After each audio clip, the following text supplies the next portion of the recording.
हाथ में है, संविधान देकर गए बाबा। जब संविधान बन रहा था उस वक्त भी संविधान के बहुत सारे प्रावधानों को उसमें लिखने के लिए, लागू करने के लिए जो संविधान सभा थी, उस संविधान सभा में भी बहुत उनको मेहनत करनी पड़ती, लेकिन उनके अंदर इस तरह की विद्वता थी कि बहस करके तर्क के आधार पर कोई उनसे जीत नहीं सकता था। तो उसके आधार पर जितनी उनकी क्षमता थी, जितनी उनकी विद्वता थी, उसका इस्तेमाल करके बहुत कुछ संविधान में लिखने में सफल हो गए बाबा का। जो आवश्यक था, जो शोषित पीड़ित दबे कुचले लोग हैं, उनके विकास के लिए हिंदुस्तान की आजादी के बाद कैसे उनको अधिकार मिल जाए, समानता का अधिकार मिल जाए, सम्मान मिल जाए, तो इस बात के लिए जो कुछ भी उसमें लिखना संभव था, बहुत मेहनत के बाद उसमें अधिकांश बातों को तो लिख पाए, कुछ बात चाहकर भी वो नहीं करता। हिंदुस्तान का संविधान बन गया। संविधान बनने के बाद देश को आजादी मिली 1947 में, संविधान बना उसके बाद, और फिर 1952 में जाकर पहला चुनाव हुआ इस देश में। पहला चुनाव लोकसभा का मतलब उस चुनाव के माध्यम से सरकार चुनी गई जनता के द्वारा। उसके पहले जनता के द्वारा सरकार नहीं चुनी गई थी। जब संविधान सभा जो चल रही थी, वही संविधान सभा संसद के रूप में काम कर रही थी। उस संविधान सभा में उन्होंने बहुत प्रयास किया, और प्रयास के बाद बहुत सारी बातों को उसमें उन्होंने लिख दी, लेकिन बहुत सारी बातें जो चाहते थे नहीं कर पाए। लेकिन इतना जरूर उन्होंने कर दिया, इस संविधान में आवश्यकता पड़ने पर कैसे संशोधन किया जा सकता है, कैसे और बात उसमें जोड़ी जा सकती है, या फिर कोई बात जो बात में चलकर लगे कि अनावश्यक है, उसको कैसे हटाया जा सकता है। मतलब संविधान को संशोधित करने का प्रावधान भी उसमें दिया गया। और उसके बाद से जब से संविधान बना है, तब से सैकड़ों बार उसमें संशोधन अमेंडमेंट हो चुका। तो इस तरह से संविधान दिया। उस वक्त जो संविधान दिया, जब 1952 में पहला चुनाव हुआ, उसके पहले संसद के रूप में वही संविधान सभा के लोग काम करते थे। उस वक्त भी कुछ अमेंडमेंट हुआ। कानून मंत्री के रूप में बाबा साहब उस वक्त भी कुछ और उसमें संशोधन चाहते थे, और उस संशोधन में बहुचर्चित संशोधन है Hindu code bill. Hindu code bill Baba Saheb चाहते थे कि उसमें संशोधन करके हिंदू कोड बिल लाया जाए, उस तरह का कानून लाया जाए, लेकिन नहीं ला पाए। अब हिंदू कोड बिल सुनने से तो लगता है कि शायद कोई हिंदू धर्म की बात उस रूप में होगी, लेकिन बिल्कुल नहीं। हिंदू धर्म के अंतर्गत जो महिलाएं थी, मतलब हिंदू समाज की जो महिलाएं थी, उन महिलाओं को कैसे बराबरी का हक परिवार में मिल जाए, इस बात के लिए पूरा का पूरा वह बिल था जो चाहते थे, हिंदू कोड बिल। क्योंकि इस्लाम धर्म मानने वाली जो महिलाएं थी, उनके यहाँ शादी विवाह का कानून अलग था, आज भी अलग है। उनका अपना रीति रिवाज है, उसके हिसाब से शादी विवाह, तलाक का नियम, तलाक के बाद या पति से किसी कारण से अलग हो जाने के बाद खर्च कहाँ से आवे, पति दे कि नहीं दे, परिवार के जो पुरुष हैं उनके बराबर उनको संपत्ति में अधिकार मिले कि न मिले, तो उनके लिए तो अलग से कानून है। लेकिन हिंदू धर्म की जो महिलाएं थी उस वक्त, उनके लिए जो व्यवस्था तब तक थी हिंदू कोड बिल आने के पहले, वह बहुत ही दर्दनाक व्यवस्था थी। और जो दर्दनाक व्यवस्था थी, कई लोग अम्बेडकर की व्याख्या करने में भूल करते हैं या समझने में भूल हुई है अब तक, जिसके चलते अम्बेडकर साहब को मान लिया जाता है कि सिर्फ दलित उद्धार की बात करते थे, सिर्फ अनुसूचित जाति की बात करते थे, सिर्फ अनुसूचित जाति की बात नहीं करते थे। अम्बेडकर साहब समाज का तमाम वह तबका जो शोषित था, तमाम शोषितों के हित की बात करते थे, और वह भी इसलिए कि शोषण का अंत हो, ऐसा समाज बने जिसमें किसी का शोषण न हो, ऐसा समाज चाहते थे। और उस वक्त स्वाभाविक रूप से समाज का सबसे ज्यादा जो शोषित वर्ग था उसी को बाद में शेड्यूल्ड कास्ट शेड्यूल्ड ट्राइब के रूप में चूंकि चिन्हित किया गया, तो सबसे ज्यादा जो शोषित था स्वाभाविक रूप से उनके लिए संघर्ष किया ज्यादा था।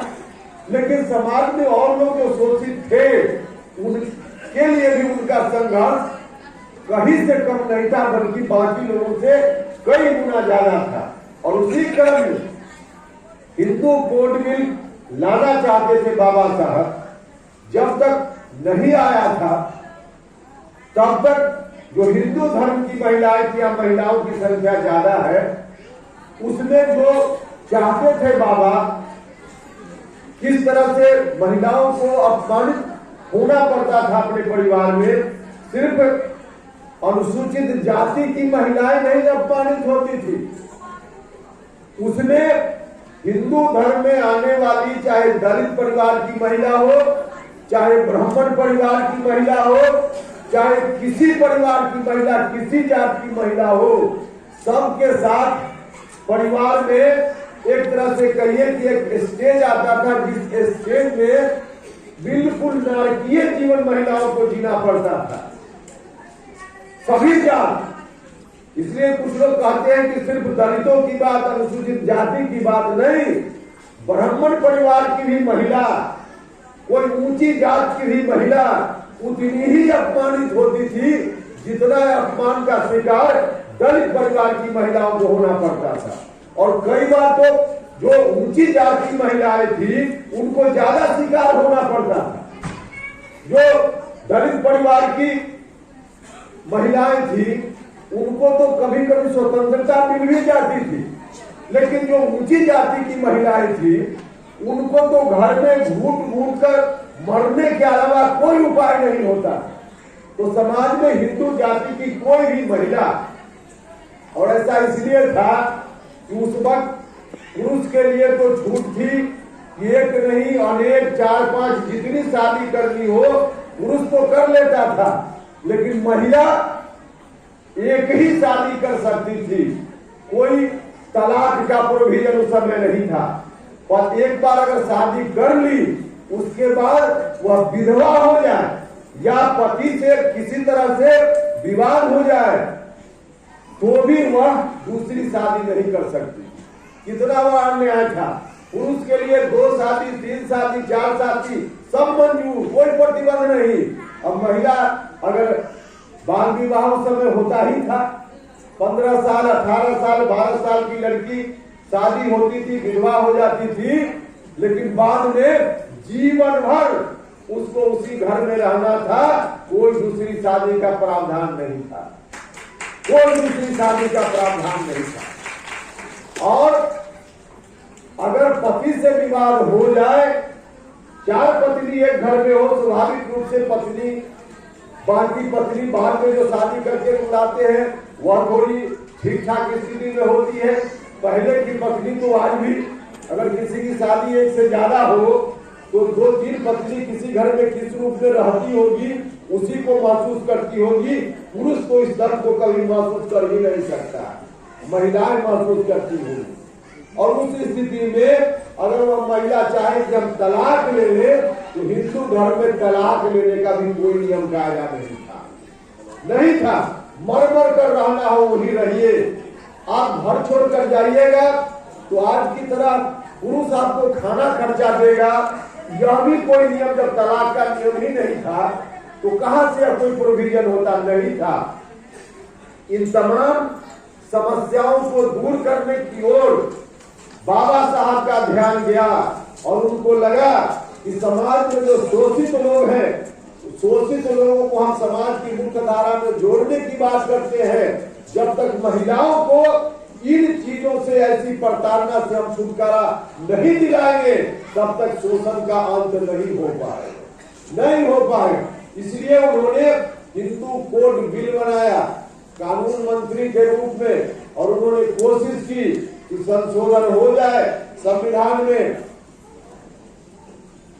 महिलाओं को अगर विधवा हो जाती है, अगर उनके मन में हो कि दूसरी शादी करें, तो दूसरी शादी करने की छूट उनको मिल जाए, इस बात का प्रोविजन करना चाहते थे। चाहते थे कि एक से ज्यादा शादी है या किसी कारण से पति से विवाद हो गया तो हम अगर तलाक लेना चाहें तो तलाक ले सकते हो, तो इस बात का प्रोविजन करना चाहते थे। अगर कोई महिला तलाक के बाद या किसी कारण से पुरुष पति से अलग होना चाहती है तो जाएगी कहाँ, वो कहीं रहेगी, तो उसके लिए खाना खर्चा का उसके लिए भी पति दे, उसको खर्च दे, तो इस बात का प्रोविजन करना चाहते थे। और इन तमाम तरह की व्यवस्था के लिए हिंदू कोड बिल लाना चाहते थे। हिंदू कोड बिल जो लाए, बहुत प्रयास उन्होंने किया लेकिन सफल नहीं हुए। हिंदू कोड बिल कानून का रूप में संशोधन संविधान में उस वक्त नहीं हो पाया, और जब नहीं हो पाया तमाम तरह के उनके प्रयासों के बाद तब उन्होंने इसी विषय पर अपना इस्तीफा कर दिया भारत सरकार में कानून मंत्री के पद से, और छोड़ दिए। उन्होंने इस्तीफा करते हुए इसी विषय पर इस्तीफा कर दिया और वहां से अलग हो गए। बाद में चलकर जो 1952 में फिर से चुनाव हुआ, दूसरी सरकार, पहली सरकार चुनी हुई सरकार बनी, उस सरकार ने उसी कोड बिल में से ले करके बारी से अलग अलग समय पर इस तरह का प्रावधान बनाया, और उस तरह का प्रावधान बना तब आज महिला भी घर में ठीक से रह पाती, तब अगर कभी जरूरत हो तो तलाक भी ले सकती है, तब अगर जरूरत हो विधवा हो जाए तो दूसरी शादी भी कर सकती है, तब अगर जरूरत हो तो सब अपने पति से अलग रहने के लिए खाना खर्चा भी हुआ मांग सकती है। यह कानून अब बन गया है, या बाबा साहब के प्रयासों के चलते सफल हुआ, वरना नहीं करना।